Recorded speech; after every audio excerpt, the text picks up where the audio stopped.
dire démonétisation. Bonjour et bienvenue dans les critiques christiques. Aujourd'hui, c'est mon grand retour dans le YouTube game. En vrai, vous n'avez pas vu que j'étais parti en vacances. Ouais. J'aurais peut-être dû envoyer des lettres, des cartes postales, mais bon, je suis pas parti en fait. J'ai regardé des séries. Tu parles de vacances. J'ai adoré. Mais ça y est, maintenant je suis de retour. Je suis de retour du futur.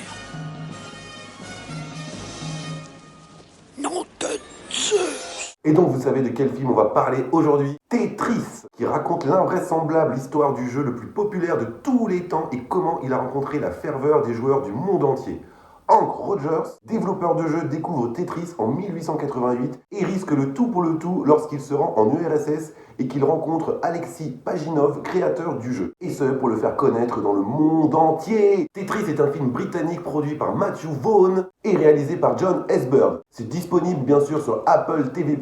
On peut dire ce qu'on veut sur la plateforme Apple TV+, parce qu'elle n'a pas beaucoup de contenu, mais dès qu'elle sort un film ou une série, c'est une pépite. Dans le rôle principal, c'est Taron Egerton. Le gars sait tout jouer. Par contre, à part Tom Selleck a.k.a. Magnum, je refuse la moustache. Pour moi, c'est tout ou rien. Eh les gars là, arrêtez de souligner votre nez avec des poils. Ça n'a aucun sens. Je sais que je suis totalement intolérant avec les gens qui ont des moustaches, mais je m'en fous. Il y en a, c'est le lactose, moi, c'est la stache. Nom d'une pipe en bois bandé. Désolé, mais c'était pas simple, hein. 1h58 pendant lesquelles je m'imaginais dans un film pour adultes des années 80. Alors, toujours la moustache, en train de me tailler les pointes. Bref, quand j'ai appris qu'un film Tetris allait sortir, je me suis dit, que ça dire que ceci? Un film sur un jeu avec des symboles géométriques qui s'emboîtent pendant 2 heures. Je me suis dit, ça casse pas des briques.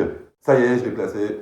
On peut commencer. En vrai, je me suis lourdement trompé, c'était une magnifique surprise. Tous les acteurs, sans exception, sont formidables. L'histoire n'est pas du tout ce à quoi on pourrait s'attendre. En fait, l'intrigue ne tourne pas autour de la fabrication du jeu, de la genèse du jeu, tout ça. Mais le film est centré sur une histoire de droit qui va réussir à les posséder pour pouvoir distribuer ce magnifique chef-d'œuvre qui est Tetris. Je parle du jeu, hein. Le film, c'est pas un chef-d'œuvre, mais moi j'ai trouvé génial. On en parle un petit peu quand même de la fabrication du jeu, mais ça dure une scène ou deux. Ce sont des scènes que je trouve très sympas, mais le film n'est pas du tout là-dessus. Donc qui aura les droits de développer ce jeu? That is the question.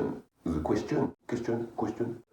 Quechua? Du coup, le film fait beaucoup penser à The Social Network de David Fincher, l'excellent film sur la création de Facebook, que je vous recommande si vous ne l'avez pas vu, il faut y aller. Hein. Ça, c'est sur le fond, mais sur la forme, on peut penser un petit peu à Halt and Catch Fire. J'aime bien ce genre de contenu qui parle des années 80, avec toutes les premières fois qui ont révolutionné le monde. Là, c'est Tetris. Et visuellement, c'est très bien retranscrit. C'est basé sur des faits réels, mais apparemment, d'après ce que j'ai compris, la majorité des dingueries qui se passent dans le film se sont réalisées en fait. Quand en 1989, j'ai reçu, comme tout le monde, dans mon foyer, le jeu Tetris avec ma Game Boy, j'étais à 1000 lieues de penser qu'il s'était passé autant de choses autour de ce jeu. C'est hyper impressionnant. Sans exagérer, le film, c'est carrément un James Bond. Ou un Kingsman, parce qu'il y a Taron Egerton. Tetris est clairement un film d'espionnage, ultra bien rythmé, on s'ennuie pas une seconde. Je vous rappelle qu'on parle d'un jeu avec des trucs qui tournent comme ça toute la journée. Il y a même de l'action, des courses-poursuites en bagnole, mais c'est un truc de malade! Et je n'aurais jamais pensé que les protagonistes du film avaient autant de fois risqué leur vie pour le jeu. Et donc pour nous. Merci les gars, mais il fallait pas en faire autant, hein. Moi j'aime bien aussi Candy Crush. En fait, je déteste Candy Crush, c'est un ersatz de Tetris, c'est dégueulasse. Dans le film Tetris, on apprend énormément de choses, alors que le jeu, on le connaît depuis plus de 30 ans. Et c'est seulement maintenant qu'on découvre tout ça. Comme l'était le jeu jadis, le film est extrêmement addictif. Tout ça dans un décorum de guerre froide,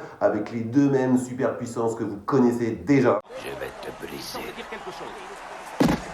Alors dans le film, on n'échappe pas à des trahisons, à des coups bas, à des vols, de l'espionnage industriel, bref, de la manipulation de toutes parts. C'est hallucinant de se dire que ça a pris tellement d'ampleur que ça a même menacé la suprématie de tout un pays. Je vous dirais pas qui. Avec des enjeux économiques pas croyables, et ce, pour les deux parties. Par partie, j'entends les deux superpuissances, hein, pas une partie de Tetris. Voilà, ça aussi c'est placé. Il en reste plus beaucoup des blagues à la con, vous inquiétez pas. Niveau mise en scène, on est clairement sur du contenu télévisuel. C'est pas du tout un problème car ce métrage est tellement bien écrit qu'on oublie le côté formel de la réalisation. Si Matthew Vaughn avait réalisé le film, là ça aurait été une autre chanson. Ça aurait même pu être un chef-d'œuvre. Mais bon, là il l'a juste produit, il doit avoir ses raisons, mais c'est dommage. Après, John S. Bird fait un bon travail, y a pas de souci. Il y a aussi des petites idées sympathiques, des scènes de transition, façon jeu vidéo, c'est pas mal du tout. Ça donne beaucoup de fraîcheur au film et un peu de nostalgie au quadragénaire que je suis. Bon, en fait, j'ai 39 ans et Je trouve que ça donne une singularité et une identité au film, c'est une sorte de gimmick que j'aime beaucoup. Ça ne sert pas beaucoup à l'histoire, mais le film est chapitré, donc du coup il y a plusieurs actes, chapitre 1, chapitre 2, et c'est comme dans les jeux vidéo, level 1, level 2, level 3, et voilà, je trouve ça génial. Ça sert à rien, mais c'est trop bien. Au vu des enjeux traités dans le métrage, Tetris est quand même très tendu comme film. On a sans arrêt le souffle coupé, pourtant il y a quand même pas mal d'humour. Il existe plein de films qui balancent entre l'humour et le sérieux, là c'est bizarre. C'est assez étrange, mais ça marche quand même vachement bien. En revanche, j'ai réussi à trouver un point négatif, c'est le traitement des Russes. Je me rappelle dans les films des années 80, quand il y avait les Russes, c'était hyper caricatural, hyper froid, hyper sérieux, hyper méchant. Et ben là, c'est pareil.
Je pensais qu'on avait appris de nos erreurs sur le traitement des Russes au cinéma. Bah, pas dans Tetris. Ouais, c'est carrément exagéré. Même les bâtiments sont très froids, gris, il fait gris, les gens sont gris. Ils sont trop sérieux les Russes dans le film. Ils font trop flipper. En vrai, le film est tellement bien que c'est assez anecdotique, mais vous comme moi, on est obligé de le remarquer. Par contre, ici, tout le monde se méfie de tout le monde, c'est excessivement stressant. Il y a peu de fulgurance, mais le film est très maîtrisé niveau équilibre. Il y a même des courses-poursuites en bagnole faisant penser à Mario Kart, mais il y a aussi dans Tetris, énormément d'intervenants et beaucoup d'informations pour le spectateur. C'est pas du tout compliqué à comprendre comme scénario, mais il faut suivre sans arrêt. Il y a beaucoup de personnages, il y a l'équipe de la Russie, l'équipe du Japon aussi, j'en ai pas parlé, l'équipe des États-Unis. Il faut quand même être concentré pour comprendre les motivations de tout ce petit monde. Au sein par exemple des États-Unis, il y a même des dissensions entre les différentes parties. Pas de Tetris. Personne ne va rien comprendre à cette vidéo. On n'a pas parlé de la musique, l'excellente musique du film. C'est génial. En même temps, c'est le thème du jeu vidéo. J'ai chanté là. Ah, c'est la musique cultissime que tout le monde connaît. Et on l'entend tout au long du film. Ça met vraiment dans l'ambiance. Mais par contre, c'est le même thème, mais c'est joué avec un support différent à chaque fois.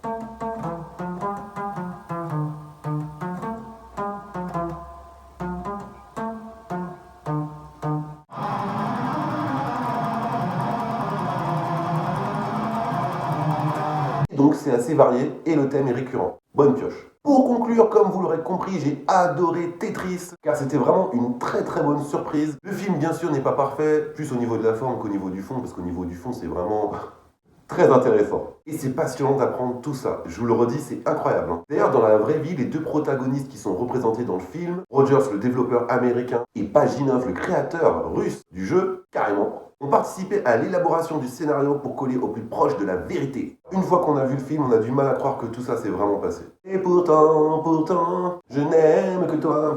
Tout le monde savait que ce jeu avait du potentiel une fois créé. Dans le film, tu vois, les gens, ils ont tous des dollars à la place des yeux. Vu le succès qu'on a vraiment connu aujourd'hui avec le jeu, je comprends pourquoi ils ont fait tout ça. Mais c'était un peu exagéré, moi je vais jamais faire tout ça pour un jeu. Souvenez-vous, quand le jeu est sorti en France, on ne parlait que de ça. Ça a même créé beaucoup de problèmes dans le monde du travail. Plus personne bossait, tout le monde jouait à Tetris au bureau. Bref, trop de bons souvenirs aux toilettes avec Tetris. Merci les gars, vous avez révolutionné ma façon dont je vais aux toilettes. C'est pas tout le monde qui peut se targuer de dire ça. Voilà, c'est tout pour moi. J'espère que vous avez apprécié cette vidéo et mon grand retour. Oui, je reviens là. Vous avez pas vu, j'étais pas là. Laissez-moi un pouce bleu, un commentaire sous cette vidéo hyper carrée. Tetris les mecs. Abonnez-vous à la chaîne si ce n'est pas encore fait. Partagez en masse, activez la cloche pour être tenu au courant des nouvelles vidéos. Vous pouvez me laisser un don Tipeee à partir d'1 € via le lien sous la vidéo. Ça m'aidera beaucoup à finir ce jeu. Et moi je vous dis à très très vite pour de nouvelles critiques christiques.